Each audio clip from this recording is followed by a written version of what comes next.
வணக்கம்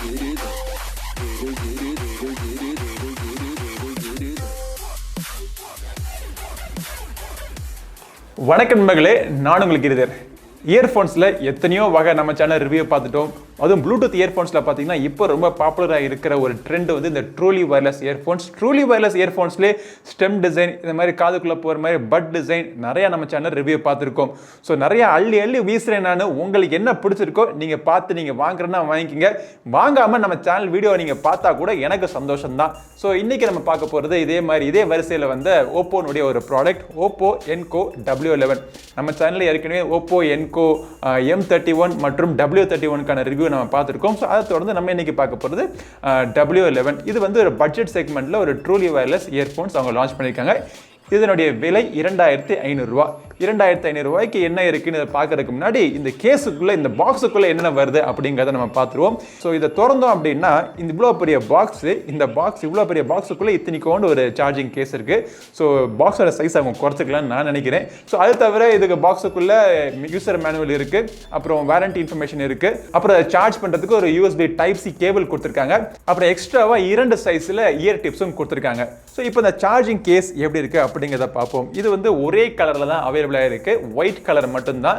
so black colour option கொடுத்துருந்தாங்கன்னா எனக்கு பிடிக்கும். பிளாக் கலர், ஒயிட் கலர் இயர்பாட்ஸை விட எனக்கு பிளாக் கலர் பிடிக்கும். ஏன்னா வந்து ரொம்ப வெறிக்காமல் இருக்கும். சரி, இந்த கேஸ் எப்படி இருக்குன்னு பார்த்தோம் அப்படின்னா இது வந்து கிளாசி ஃபினிஷிங்கில் கொடுத்துருக்காங்க.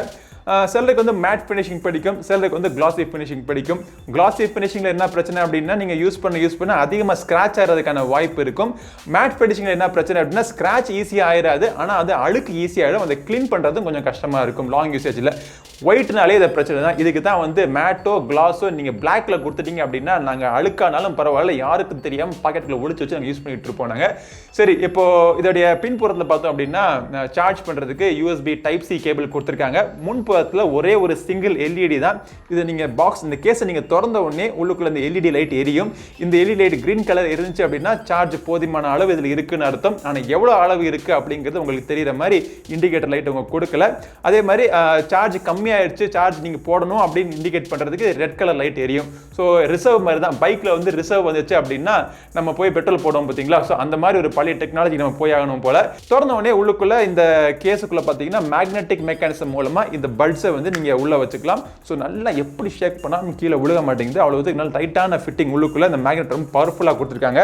உள்ளுக்குள்ள பார்த்தோம் அப்படின்னா மேட் ஃபினிஷிங். ஏப்பா வெளியே மேட் ஃபினிஷிங் கொடுத்தாவாச்சு நாங்கள் வந்து ரொம்ப நாள் வந்து அழுக்கானாலும் பரவாயில்லைன்னு சொல்லி ஸ்க்ராட்ச் ஆகாமல் யூஸ் பண்ணிட்டு இருப்போம். உள்ளுக்குள்ள மேட் ஃபினிஷிங் யாரு பார்க்க போறா? ஆனால் பார்க்கறதுக்கு லுக்கா இருக்கு, ரொம்ப காம்பாக்டா இருக்கு. நீங்க பாக்கெட்ல நீங்க வச்சுக்கலாம், இல்ல பேக்ல நீங்க போட்டு போறோம் எடுத்துட்டு போகலாம். சரி, இந்த சார்ஜிங் கேஸை திறந்து இந்த இயர்பட்ஸ் எப்படி இருக்கு அப்படிங்கிறத பார்ப்போம். ஸோ இந்த இயர்பட்ஸ் பார்த்தோம் அப்படின்னா பின்புறத்தில் லெஃப்ட் அண்ட் ரைட்னு மார்க் பண்ணியிருக்காங்க. அதே மாதிரி உள்புறத்தை நோக்கி இருக்கிற டிசைன் பார்த்தீங்கன்னா மேட் ஃபினிஷிங் கொடுத்துருக்காங்க. வெளிப்புறத்தை நோக்கி இருக்கிற டிசைன் பார்த்தோம் அப்படின்னா கிளாசி ஃபினிஷிங் கொடுத்துருக்காங்க. முழுக்க பிளாஸ்டிக்கால பண்ண ஒரு இயர்ஃபோன்ஸ் தான் இது. சார்ஜ் பண்றதுக்கு சார்ஜிங் பின்ஸ் இதுல இருக்கு. ஒவ்வொரு இயர்ஃபோன்ஸ்லயும் பாத்தீங்கன்னா 2 மைக் கொடுத்துருக்காங்க. அதாவது நீங்க பேசுறது வந்து நீங்க கேட்கறதுக்கு ஒரு மைக்கும், நாய்ஸ் கேன்சலேஷனுக்கும் இன்னொரு மைக்கும் கொடுத்துருக்காங்க. இந்த இடத்துல இந்த சர்ஃபேஸ் தான் உங்களுக்கு ஜெஸ்டர் கண்ட்ரோல். நம்ம ரியல்மியினுடைய பட்ஸ் கியூல பார்த்ததை விட இந்த ஜெஸ்டர் கண்ட்ரோல் ஏரியா வந்து பெருசா இருக்கு. ஸோ நான் யூஸ் பண்ணி பார்த்தப்போ ஜெஸ்டருடைய அக்யூரசியுமே பார்த்தீங்கன்னா ரொம்ப ரெஸ்பான்சிவா இருக்கு, ஃபாஸ்டா இருக்கு. என்னென்ன ஜெஸ்டர் கண்ட்ரோல்லாம் இருக்கு அப்படின்னு பார்த்தீங்க அப்படின்னா சிங்கிள் டேப் பண்ணோம் அப்படின்னா பாட்டு பிளேயோ பாஸோ நீங்க பண்ணிக்கலாம். நீங்க டபுள் டேப் பண்ணீங்க அப்படின்னா நெக்ஸ்ட் பாட்டுக்கு போய்க்கலாம். லெஃப்ட் சைடில் டபுள் டேப் பண்ணீங்கன்னா ப்ரீவியஸ் பாட்டுக்கு போய்க்கலாம். லாங் பிரஸ் பண்ணீங்கன்னா ரைட் சைடில் லாங் பிரஸ் பண்ணீங்கன்னா வால்யூம் இன்க்ரீஸ் பண்ணிக்கலாம். லெஃப்ட் சைடில் லாங் பிரஸ் பண்ணீங்கன்னா வால்யூம் ரெடியூஸ் ஆகுது.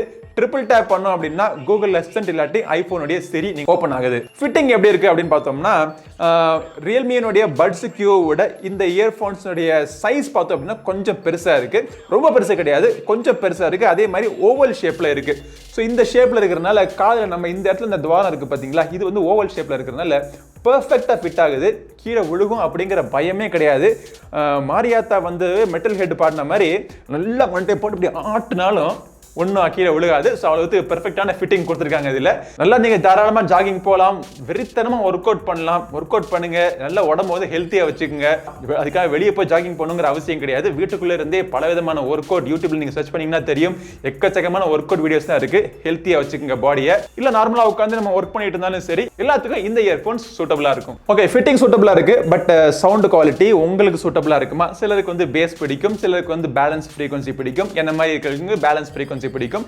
இதில் எப்படி ஃப்ரீக்வன்சி இருக்குது அப்படின்னா ரெண்டுத்துக்கு நடுவில் பேலன்ஸ் ஃப்ரீக்வன்சி கொடுத்துருக்காங்க. பேஸுக்கான இம்பார்ட்டன்ஸும் இருக்குது. ரொம்ப ஓவர் பவரிங், ரொம்ப அடிக்கிற பேஸ், டீப் தம்பிங் பேஸ் இதில் கிடையாது. நல்ல ஒரு பேஸ் இருக்குது, நல்லா என்ஜாய் பண்ணலாம் நீங்கள். அதே மாதிரி எல்லா ஃப்ரீக்வன்சிக்கான செப்பரேஷனும் கிளியராக கிறிஸ்பாக கொடுத்துருக்காங்க. வாய்ஸ் கிளாரிட்டி நல்லா இருக்குது. மேல் வாய்ஸாக இருக்கட்டும், ஃபீமேல் வாய்ஸாக இருக்கட்டும், அவங்க பாடுறது வந்து நமக்கு கிளியராக கேட்குது. படம் பார்க்குறப்போ டயலாக்ல வந்து எந்த விதமான சிக்கிங் இஷ்யூவும் கிடையாது. அவங்க பேசுறது நல்லா கிளியராக கேட்குது. ஹைஸ், அதாவது இன்ஸ்ட்ருமெண்ட்டோட பேக்ரவுண்ட் மியூசிக்ல இல்லை இன்ஸ்ட்ருமெண்ட் சவுண்ட் இந்த மாதிரி கேட்குறப்போ அந்த ஹை ஃப்ரீக்வன்சியும் பார்த்தீங்கன்னா ரொம்ப கிளாரிட்டி அருமையாக இருக்கு. அது தவிர வாய்ஸ் கால்ஸ் பேசணும் அப்படின்னா அருமையாக இருக்கு. யூஸ்வலாக ஸ்டெம் டிசைன் இருக்கிறதுனால அதில் வந்து 2 மைக் நாங்கள் கொடுக்குறோம், அதில் வந்து நாய்ஸ் கேன்சலிங்லாம் பண்ணுவோம் அப்படின்னு சொல்லிட்டு இருப்பாங்க. ஆனால் சாம்சங்கோடைய பட்ஸ் பிளஸ், அப்புறம் இந்த ஓப்போனுடைய W11 இதுல எல்லாம் பார்த்தீங்கன்னா இந்த பட்ஸ் டிசைன்லேயுமே அவங்க டூயல் மைக் கொடுத்துருக்காங்க. டூயல் மைக் நாய்ஸ் கேன்சலிங்கும் கொடுத்துருக்காங்க. பாட்டு கேட்குறப்போ உங்களுக்கு ஆக்டிவ் நாய்ஸ் கேன்சலேஷன்லாம் கிடையாது. கால்ஸ் பேசுகிறப்போ சுற்றி இருக்கிற என்விரான்மெண்டல் நாய்ஸ் பார்த்தீங்கன்னா கம்ப்ளீட்டா ரெடியூஸ் ஆகுதுன்னு சொல்ல முடியாது, ஓரளவுக்கு ரெடியூஸ் ஆகுது. நம்ம பேசுறது அவங்களுக்கு கிளியரா கேட்கிற அளவுக்கு ரெடியூஸ் ஆகுது.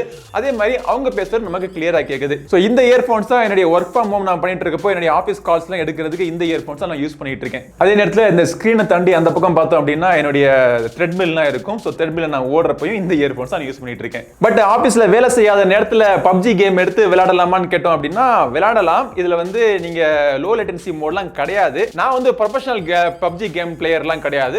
ஜாலியாக ஒரு என்டர்டைன்மெண்ட்டுக்காக விளையாடுவேன். ஸோ ஒரு கேம் 2 கேம் தாராளமாக விளையாடலாம். ஆனால் ப்ரொஃபஷனலாக விளையாடணும் அப்படிங்கிறப்போ அந்த லேட்டன்சி நல்லா ஃபீல் ஆகும். இந்த கன் ஷூட் பண்ணுறதுக்கும் நீங்கள் அதை ஃபீல் பண்ணுறதுக்கும் ஒரு டைம் லேக் ஒன்று இருக்கும்.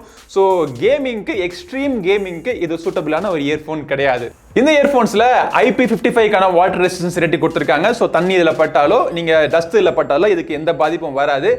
இன்னொரு எனக்கு ரொம்பவே பிடிச்ச விஷயம் என்னன்னா இந்த இயர்ஃபோன்ஸில் நீங்கள் ஆக்சுவலாக இதை பேர் பண்ணுறது ரொம்பவே ஈஸி. ஃபர்ஸ்ட் டைம் நீங்கள் பேர் பண்ணிடணும். மல்டி டிவைஸ் பேரிங் சப்போர்ட்லாம் இதில் கிடையாது. ஸோ ஒன்ஸ் ஒரு டிவைஸ் நீங்கள் பேர் பண்ணிட்டீங்க அப்படின்னா நெக்ஸ்ட் டைம் நீங்கள் கேஸை திறந்தாலே டக்குன்னு பேர் ஆயிடுது. ஸோ இந்த ப்ரைஸ் ரேஞ்சில் ஆட்டோமேட்டிக்காக கேஸை திறந்தோடனே பேர் ஆகிற ஒரு மெக்கானிசம் ஃபர்ஸ்ட் டைம் நான் இந்த இயர்ஃபோன்ஸில் நான் பார்க்குறேன்.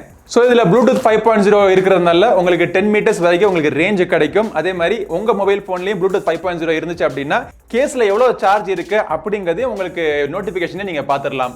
பேட்டரி லைஃப்னு பார்க்குறப்போ அதுவும் எனக்கு ரொம்பவே இம்ப்ரெசிவாக இருக்குது. ஸோ ஓப்போ தரப்புலேருந்து அவங்க என்ன சொல்கிறாங்கன்னா இது வந்து 5 ஹவர்ஸ்க்கான பேட்டரி லைஃப் கிடைக்கும் அப்படிங்கிறாங்க.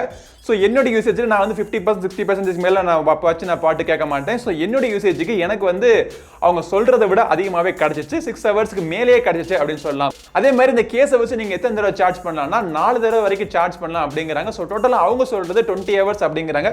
என்னோட யூசேஜில் ஒரு 24 ஹவர்ஸ்க்கு மேலேயே எனக்கு கிடச்சிச்சு.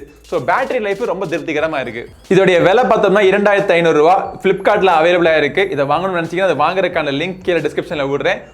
பெருசாக ஒன்றும் நெகட்டிவ் பாயிண்ட் ஒன்றும் இல்லை. என்ன அந்த டிசைன் வந்து கொஞ்சம் கிளாசி ஃபினிஷிங்ல இருக்கு. ஸோ சீக்கிரமே ஸ்கிராச் ஆகி அழுக்காகிறதுக்கான வாய்ப்பு இருக்கு. ஸோ பத்திரமா வச்சுக்குவேன். உங்களுக்கு நம்பிக்கை இருந்தா இந்த இயர்ஃபோன்ஸ் நீங்க தாராளமா வாங்கலாம். நீங்க கேமரா இருந்தீங்கன்னா இந்த இயர்ஃபோன்ஸ் வேணாம். ரியல்மியோட பட்ஸ் கியூல வந்து லோ லேட்டன்சி மோட் இருக்கு. ஸோ அந்த இயர்ஃபோன்ஸ் நீங்க வாங்கிக்கலாம்.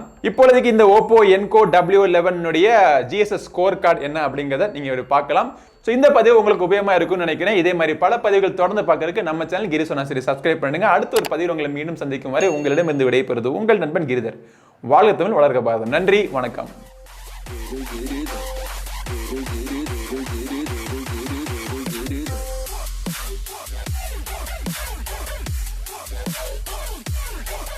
Get it.